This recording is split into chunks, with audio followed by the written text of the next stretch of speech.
Welcome to Stand with Honor. I'm here with Gerry Rihs. Gerry is a conscientious objector. Gerry, tell us about that. When I was 19, I was called up to do my compulsory military service.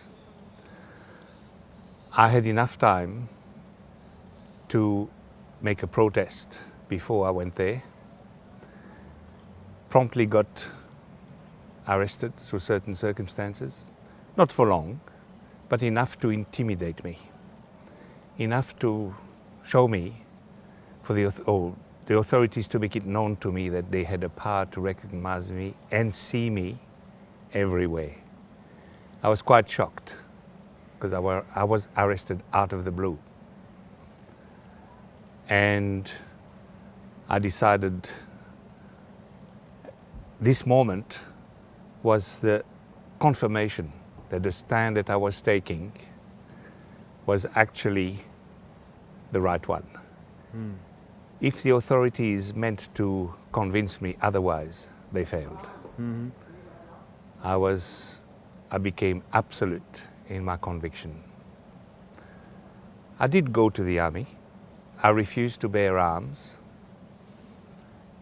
as a result of which I was compelled, but it was acceptable to me, I was compelled to go to medical corps. At least I was being half useful. I was made to pay for that conviction of mine. How so?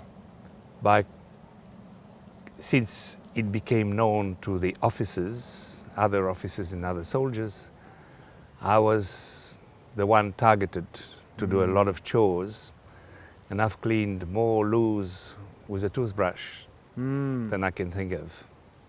However, as I kept telling myself then, and would again now, I was true to my conscience, and I've never regretted one moment of it, whatever loos I was to clean. And just if you don't know, a loo is a toilet, right? Yes. Cleaning toilets with toothbrushes. Yeah. You get the picture. Oh, it wasn't your toothbrush, was it? No, it was somebody else's, Okay, but nevertheless. Okay, perhaps one of the officers? Perhaps, All right. ideally. So, actually, I do want to ask you something that I've decided I want to ask you that we talked earlier. Yes. Tell me, what was it that really, any one thing or a couple things that made you decide not to bear arms, to be that conscientious objector? I was keenly aware of the devastation of World War II. I was extremely sensitive to the Cold War, which was at its height then. And I felt if I did not, in my conscience, do something, do my bit to contribute to the cooling down of our long-term future, I would fail myself as an individual. Gerry, many folks who are going to be watching this are Americans, they're young Americans, and I know when I think of Switzerland, I think, hey, this country's neutral.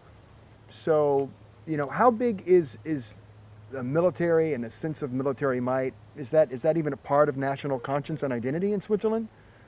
Switzerland is well known as one of the great democracies on this planet. I can tell you firsthand that it has one of the most sophisticated guerrilla army. It's a regular army, but it's built on guerrilla principles. It has an extensive aviation fleet, fighters in particular, and because Switzerland is very mountainous, the army has hollowed out a number of mountains so that the fighters can leave their runway from inside the mountains. They're actually flying when they come out. How, let's say, for the average, say, Swiss citizen, how important is the military? Is it important in the national conscience and the sense of national pride or identity there? Yes, it is. It is considered a sacred duty as a Swiss citizen to do your army stint. What you may not know is that after the initial 6 months of training, you are bound to go back to the army every second year for at least 3 or 4 weeks. That is part of the system. So you're in there constantly, in and out of it, over a period of about 25 years. And you and I, we just, probably less than a half hour ago, we both graduated from an iStand ceremony. We completed did. that, correct? All right. Yes.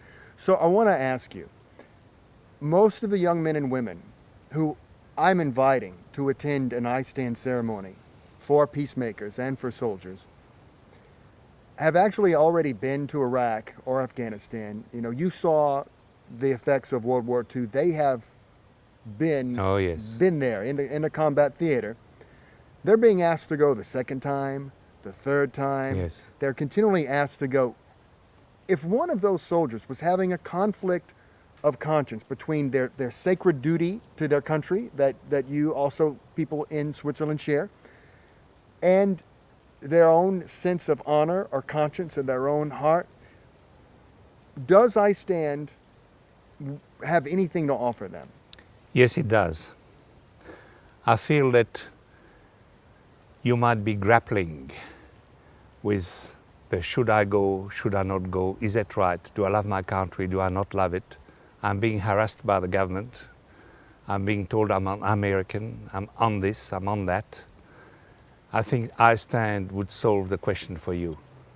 It would tip the balance, and at least, whichever way you decide to go, would give you the sense that you were in charge of the decision that you make.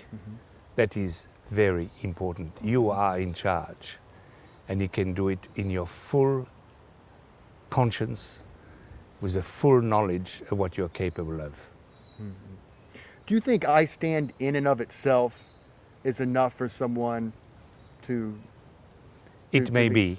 It may be. It depends at what stage of your personal development you are, in terms of your knowledge of what war is. If you've been there, I don't have to say anything about it, you do know.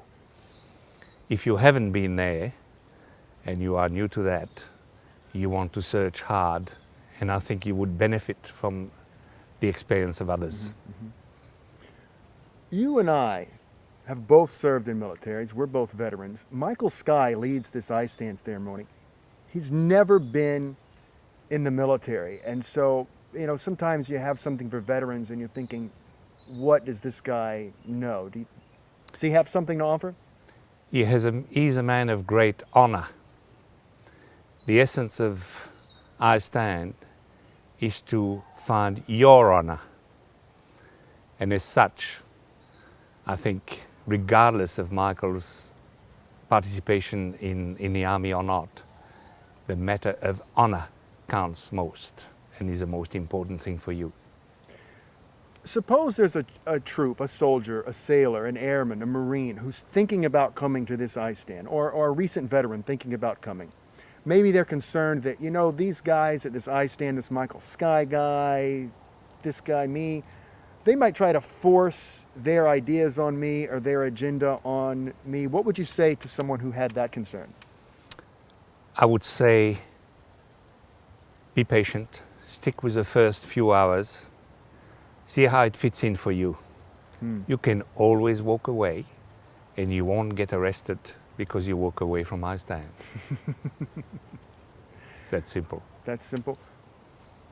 Would you think that if a soldier came to iStand, or a recent veteran came to iStand, and during that iStand experience of that ceremony, they decided, hey, you know what, I still want to deploy to war, I still value defending America and keeping my oath and doing my duty and keeping America safe, how would iStand respond to them? Or do you think there would be any negativity from iStand about that at all? No, I think that at least if they take the position, or rather the stand that they will go regardless, I think that they will at least have cleared all the issues, misinformation and whatever else they may have received. I strongly feel that iStand will be beneficial either way. It will confirm your doubts, help you in your decision, and if your decision is to go, you go in honor. Nice. Gerry, you're familiar with coercion. You've been arrested, a little time in jail, forced to clean toilets with a toothbrush. So apart from that coercion, when someone is making a decision of conscience, are great feelings. Maybe someone feels afraid of going to jail, or someone feels overwhelmed by their consequences, or they feel ashamed that their buddies may think of them as traitors. So what would you say, is there anything that iStand can help someone do when they're facing these big internal conflicts and these feelings as opposed to just the coercion of the government or the military? Yes, I think so, because as you will have discovered your level, your degree of honor, and you will have learned so much from it, I wish at the time that I had known of iStand, because it would have given me far, far greater courage. I did have the courage, basic courage, but it was scary shit. Sorry to use a word, but it was. Use the word, I want you to be real. And in that respect, I feel that the fact that everybody knows what you are, what I was, and the fact that I managed without iStand to survive is perhaps my good luck and perhaps a result of some good coaching from my father. But I think that iStand would be a huge benefit for you either way, as I say. Gerry, thank you so much. It's been a pleasure. Thank you, Shad.